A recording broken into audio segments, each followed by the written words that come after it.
Você está feliz com o resultado das suas aplicações, o resultado da sua carteira de investimento, do seu fundo de investimento, do seu plano de aposentadoria? Tá bom para você ou o do seu cunhado tá melhor? Como é que você analisa o resultado da sua carteira de investimento? Como é que você acompanha isso? Vale a pena trocar para o fundo de investimento do seu cunhado ou não? Você pula de aplicação o tempo inteiro? Como é que é essa sua rotina? É sobre isso que a gente vai falar. Como acompanhar e comparar o resultado da nossa carteira de investimentos. Eu sou a Mara Luque, você está aqui no My News Vida e Previdência com a Viveste. E o nosso convidado é o Jorge Cimino. Roda a vinheta, por favor, Lucas.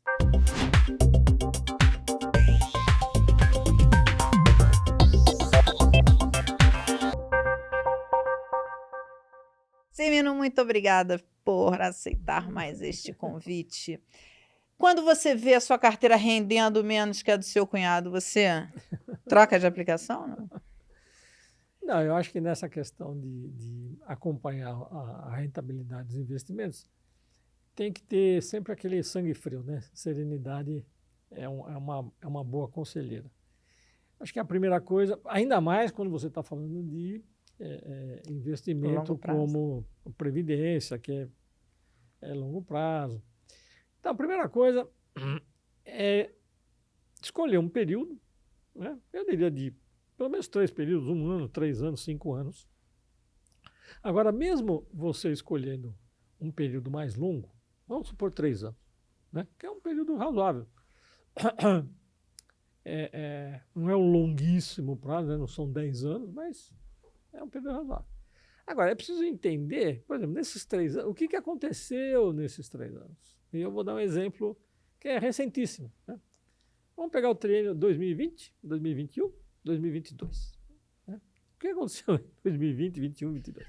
Bom, 2020, começamos o ano em fevereiro, né, às vésperas do carnaval, apareceu a questão da pandemia do Covid-19.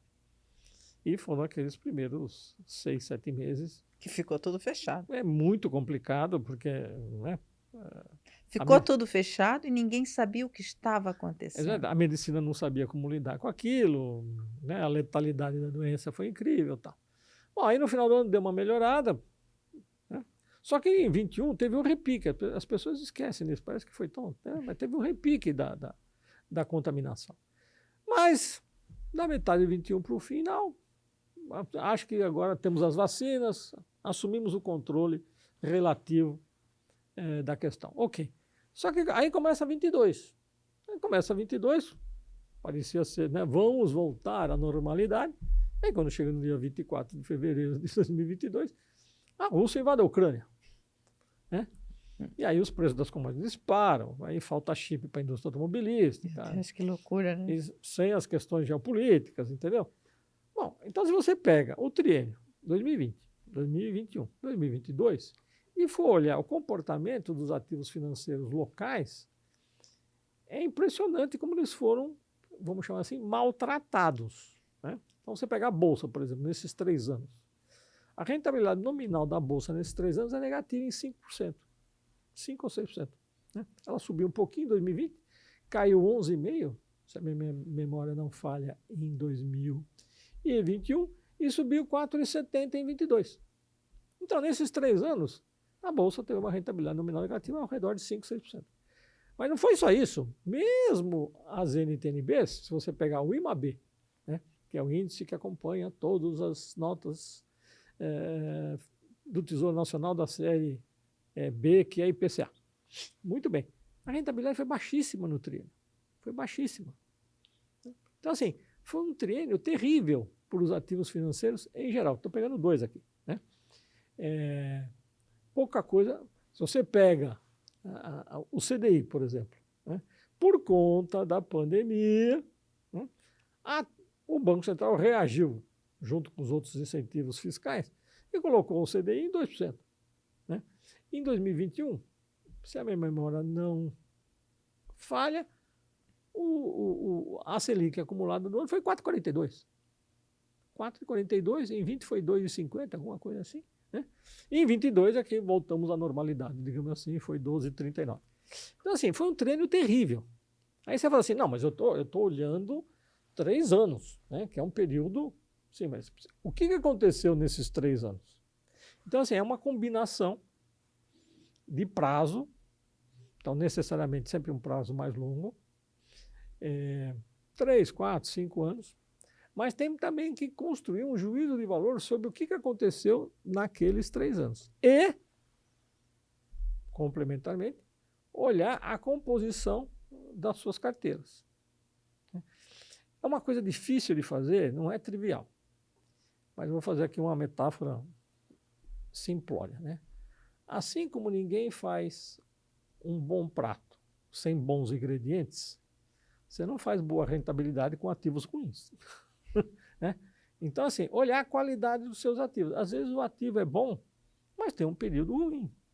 É na vida, acontece. Lembra uma empresa excelente? Pode ter 1 ano ou 6 meses de rentabilidade negativa. Né? Agora, essa análise da qualidade dos seus ativos, ainda que seja mais difícil de ser feita, é muito importante. Né? Porque, assim, uma regra básica, ativos ruins não vão gerar rentabilidade boa. Pode até acontecer em algum período muito curto, por umas circunstâncias, digamos assim, quase sobrenaturais. Né? Então, eu diria, para resumir, eu acho que você tem que olhar um prazo um pouco mais longo, de 3 a 5 anos, mas cuidado com o período. Olhe o que aconteceu naquele período. Entender o que impactou, né? O que e fez. como, atenção, é perfeito isso, e como o seu gestor, né, reagiu frente àquele cenário. Aliás, esses momentos desse cenário são momentos muito interessantes para você avaliar. Porque, assim, isso é um comportamento que é muito normal do investidor. Eu não sei se em outros países, mas aqui no Brasil, que eu acompanho, a gente tem um contato maior, assim, porque eles mandam muitas perguntas e tal. Ele está sempre se comparando. Em geral, eu brinquei com o cunhado, mas é com o cunhado. É o cunhado, com o vizinho, o colega do trabalho, enfim. Está sempre comparando. E o cunhado o cunhado sempre teve uma rentabilidade maior. Ele sempre teve. O vizinho. O vizinho sempre tem, né? Ele está lá no churrasco de domingo, ele fala, ele é o único que a rentabilidade dele está menor, está maior. Enfim, ele acaba se comparando muito. E muitas vezes, enfim, e você sabe disso porque você acompanha esse mercado há muitos anos, a gente já viu muitos casos de gente que exibia rentabilidade muito alta e quando abriu lá a carteira descobriu que havia uma certa maquiagem, posso falar assim, né? E aquele resultado não era real. Enfim, então, tentar descobrir de onde vem o ganho ou a perda, isso ajuda bastante na hora de comparar. Porque muitas vezes ele compara também banana com laranja, enfim. Eu diria que a situação mais normal é comparar banana com laranja. Né? Mas pouco importa, acho que a comparação, assim, é natural. Né? Tem aquela expressão, né? A grama do vizinho é sempre mais verde, tá certo? Então, mas dado isso, é tentar aprofundar essa comparação e não simplesmente ficar no número, entendeu? Então, saber de onde vem, então, né? O meu investimento aqui esse mês deu 1, e o investimento aqui do meu vizinho, do meu amigo, enfim, do meu irmão, deu 4. Escuta, como é que vamos aprofundar essa questão, né? O que o cara aqui fez 4%, né? Ele está muito acima da média do mercado. Será que ele alavanca? Né? Será que aplica no exterior? Né? Porque você tem uma conjuntura no exterior esse ano, por exemplo, relativamente melhor do que a conjuntura doméstica. Se alguém aplicou em bolsa nos Estados Unidos, o S&P 500 está subindo 16. Né? Tudo bem, o ano passado caiu 19. Né? Então, assim, é saber o que está por trás do número e não simplesmente pegar o número. A minha aplicação deu 1, e a aplicação do meu irmão deu 4, a aplicação do meu vizinho deu 3. Você aprofundar. Comparar é natural, tudo bem, mas tem que aprofundar essa comparação e não simplesmente parar no número. Até porque migração, por exemplo, custa caro. E segundo, você pode migrar no Hum. momento errado, na hora errada e para o local É, errado. existe um grande perigo, né, que, assim, no jargão do mercado, é você tomar a decisão olhando pelo retrovisor, por aquilo que já aconteceu e não por aquilo que vai Uhum. acontecer, né? Eu vou dar um exemplo, o exemplo é público, não vou citar nomes, mas assim, a categoria em geral. Se você pega os fundos multimercados, né, eles tiveram um ano de 2022 excelente. Claro, uns foram muito bem, outros foram mais ou menos. Mas, assim, a categoria em geral, né, foi muito bem. Teve gente que teve rentabilidade de 20% no ano, 19%, 22%. Né? Assim, vamos chamar assim, a subclasse de ativo multimercados no Brasil em 2022 tiveram uma rentabilidade muito boa. Né? Todavia, em 2023, infelizmente, é um panorama bem negativo. Né? Rentabilidade muito abaixo do CDI. Da categoria, do da grupo. categoria como um todo. Né? Está rodando aí talvez 60% do CDI, alguma coisa assim. Nossa. Aí é uma pergunta simples. Né? O gestor, que foi muito bem e é muito bom em 22, de repente ele ficou ruim. Ele sofreu um acidente, entendeu? Ele bateu a cabeça em algum lugar e ele sabia tomar boas decisões em 22 e desaprendeu na noite de 31 de dezembro para 1º de janeiro. Então precisa tomar cuidado. Assim, todo bom gestor, mesmo os melhores gestores, tem momentos difíceis. Uhum. Tá certo? Nós temos uma dificuldade no Brasil que assim, é difícil você achar, por exemplo, um fundo de investimento com mais de 20 anos de história com o mesmo gestor. Uhum. A gente já tem. Uhum. Mas assim, são 5, 6, não mais do que isso. E mesmo uns que têm um histórico excepcional, se você olhar no histórico de 20 anos, 22 anos, 25 anos, você vai ver que você encontra, às vezes, um ou outro ano difícil.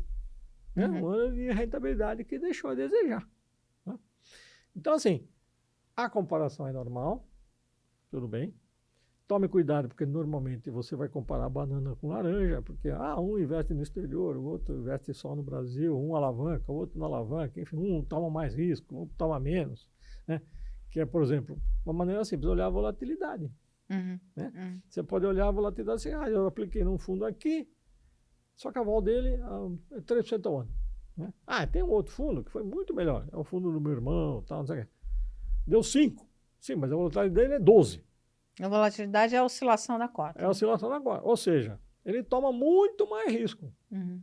Uhum. Ótimo, parabéns. Ele tomou muito mais risco e entregou a rentabilidade. Porque às vezes você toma muito mais risco e não entrega a rentabilidade. Uhum. Né? Mas ele tomou muito mais risco. A questão é o seguinte. Você está disposto a tomar esse risco? Exatamente. Então, assim, a comparação é normal, mas tem que ir além do número, né? E tem que entender o que cada investidor, o que em cada investimento está fazendo em cada momento do tempo. É trabalhoso, é meio chato, exige um pouco mais de conhecimento, mas o que eu acho que tem de positivo hoje em dia, seja nos bancos, seja nas estruturas, nas fundações, ou nos agentes autônomos e tudo mais, assim, tem gente preparada para explicar. Então, você é um aplicador, você tem todo o direito. Né? Aí é o requisito de transparência de quem faz gestão. Houve um avanço muito grande no Brasil em termos de transparência. Teve. Né? Isso é inegável. Agora, o que eu estou insistindo aqui é mais o seguinte: o investidor tem o direito de ligar para o seu agente autônomo, para o seu gestor de fundo de pensão, ou para o seu gestor de fundo de investimento, né? E pedir uma explicação do que está acontecendo, para o bem ou para o mal. Isso é uma coisa interessante também, viu? Assim, o meu fundo, esse mês aqui, ele deu... O mês foi terrível, tá certo? Mas o meu fundo deu 12% positivo. É para ficar preocupado também, claro, você entendeu? Esse ponto, eu ia te falar isso. Você sabe, uma vez, o meu irmão ia comprar um carro e estava conversando com meu pai e falou, não, vou comprar porque está muito barato. E realmente estava muito, muito barato. Aí meu pai virou e falou, compra não, esse carro é roubado. porque está muito barato. Algum problema tem. Entendeu? Isso aqui deve ser roubado, estão querendo vender esse carro. E meu irmão não comprou. E eu fiquei com isso. Quando está muito fora da curva, Tem que ter uma explicação. de onde vem isso, Tem né? que ter uma explicação, entendeu? Não necessariamente a explicação é negativa, não é isso. Mas tem que ter uma explicação. Se ele vai muito acima da média, ótimo, parabéns. Mas depois dos parabéns, pergunta como. De onde veio, né? Pergunta como. De onde tá veio? certo? O que você diria para assim, para um investidor, um participante que está preocupado, está achando. Porque eu tenho uma outra coisa que eu acho que também falta ao investidor brasileiro, é que ele se compara, e ok, tem que comparar inclusive com os índices, mas ele acaba não olhando muito para o objetivo dele, né? Porque É. isso é uma outra análise que tem que ser feita, né? É. Se você está mais próximo ou mais longe do seu objetivo. Exatamente. Então, aqui eu acho que existem um excelente ponto. Tem a questão da comparação, né? Na questão da comparação, você pode incorrer numa comparação de laranja com banana. Por quê?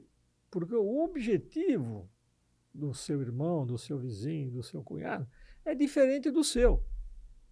Uhum. Então, ele fez uma aplicação, digamos assim, que teve uma rentabilidade melhor num determinado período, né?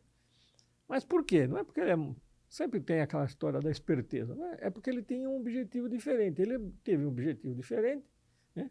E naquela circunstância ele acabou tendo uma rentabilidade melhor. Mas é preciso ver se o seu objetivo é consistente com aquele retorno ou com aquele objetivo, né? Aqui a gente está usando sempre o irmão, o cunhado, o vizinho, que é diferente. Entendeu? Então, é uma coisa assim, eu vou fazer um investimento, ou um pedaço da minha poupança, por exemplo, para fazer uma viagem, sei lá, de 2 meses, 3 meses na Europa, depois que eu me aposentar. Isso é uma circunstância, né? Se alguma coisa der errado e você não puder fazer a viagem, ou o dinheiro que você ganhou não é suficiente para ficar 3 meses na Europa, para ficar 1 mês, isso não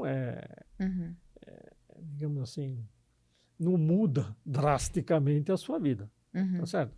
Outra coisa, assim, olha, eu separei uma poupança aqui, que o meu objetivo é comprar uma casa, né? Por exemplo, né? Nos próximos 2 anos eu quero juntar um recurso para dar entrada no imóvel, ou até comprar um imóvel à vista.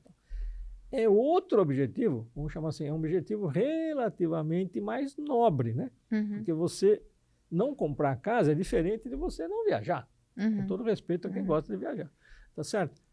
Então, assim, é preciso ponderar o objetivo vis-à-vis o perfil de investimento que você escolheu, né? Quando eu digo perfil, é a composição do seu investimento.